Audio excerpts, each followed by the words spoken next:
ప్రతిపక్ష నాయకుడి హోదాను డిసైడ్ చేసేటువంటిది చాలా స్పష్టమైనటువంటి డైరెక్టివ్స్ ఉన్నాయి. ఎవరు ఇంత మరీ ఓనమాలు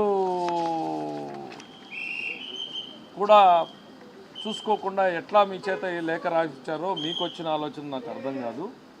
ఇప్పుడు కాదండి, మన శాసనసభలో ఈ దేశంలో ఉన్న అన్ని శాసనసభలు ఫాలో అయ్యేటువంటి ప్రిన్సిపల్ అది. పార్లమెంట్లో ఎప్పుడో మొదటి స్పీకర్ మాల్వంకర్ గారు కొన్ని డైరెక్షన్స్ ఇచ్చారు. మీకు కాపీ కావాలంటే నేను పంపిస్తాను. అది మీకు మన అసెంబ్లీ రూల్స్ బుక్లో ఉండదు. అది ఎక్కడ దొరుకుతుంది మీకు? కౌల్ అండ్ షక్దర్ బుక్లో 1964లో ఏం జరిగింది, ఆ తర్వాత ఏం జరిగింది, ఆ తర్వాత ఏం జరిగింది అనేటువంటి డీటెయిల్స్ చాలా డీటెయిల్డ్గా ఉన్నాయి. దాంట్లో మీకు ఒక పేజ్ ఎక్స్ట్రాక్ట్ మీకు పంపిస్తాను. దాంట్లో ఒక లైన్ మీకు చదివి వినిపిస్తాను. ప్రతిపక్ష నాయకుడి హోదా ఎవరికి ఇవ్వాలి అనే దాని మీద మొదటి స్పీకర్ గారు నిబంధనలు పెట్టారు. ఈ రోజుకి కూడా ఆ డైరెక్టివ్స్నే భారతదేశంలో ఉన్న ప్రతి శాసనసభ కూడా ఫాలో అవుతుంది. ఏం దాంట్లో 3-4 ఉన్నాయి. ప్రధానమైనది మీకు సంబంధించి మాత్రం చదువుతాను. Shall have at least a strength equal to the quorum fix to constitute a sitting of the house, that is 1/10 of the total number of the members of the house. సభ జరపడానికి కోరం ఎంత కావడానికి ఎంతమంది ఉండాలో అంతమంది ఉన్నప్పుడు మాత్రమే ప్రతిపక్ష హోదా ఇవ్వాలి అని.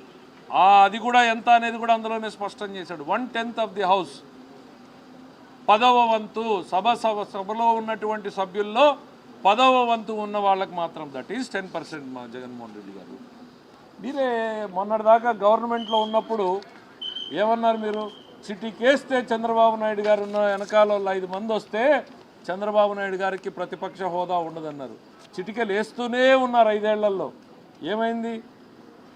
చంద్రబాబు నాయుడు గారు వెనకాల ఉన్న సభ్యులు మీ వెనకాల వచ్చారా? హోదాలు పోయినాయా? ఆ రోజు మీకు తెలుసు కదా 10% అనేటువంటిది. మీ నోటితో మీరే చెప్పారే ఇదే శాసనసభ సాక్షిగా. మళ్ళీ ఇవాళ వచ్చేసి ఆ 10% నిబంధనే లేదు తూచ్. మీ ఇవన్నీ చూస్తూ ఉంటే ప్రజలు అధికారం తీసేసినా మీరు ఇంకా ఆ కొసరు అధికారం కోసం పాకులాడుతున్నట్టు కనపడుతుంది.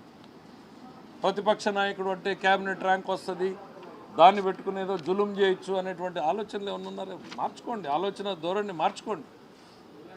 అప్పుడప్పుడు మీరు ఎప్పుడూ మీ వ్యాపారాల గురించి ఇంకోటి ఆలోచించినా కనీసం ఇప్పుడైనా ప్రజల గురించి ఆలోచించేటువంటి ప్రయత్నం చేయండి.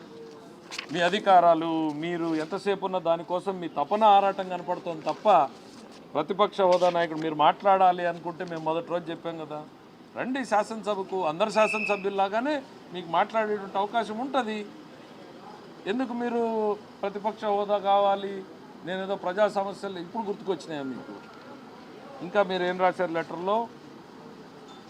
10% నిబంధన చాలా స్పష్టంగా చెప్పాం. రెండవది నేను మళ్ళీ రిపీట్ చేస్తున్నా, అప్పుడప్పుడైనా rules book, Kaul and Shakdher book చదవండి. మీకు చదవడం ఓపిక ఇష్టం లేకపోతే పక్కన ఇంకోరిని పెట్టుకోండి, తప్పలేదు. మీరే చదవాలన్నటువంటి ఆలోచన లేదు. దాంట్లో కోరిక ఉన్నవాడిని పెట్టుకోండి పక్కన.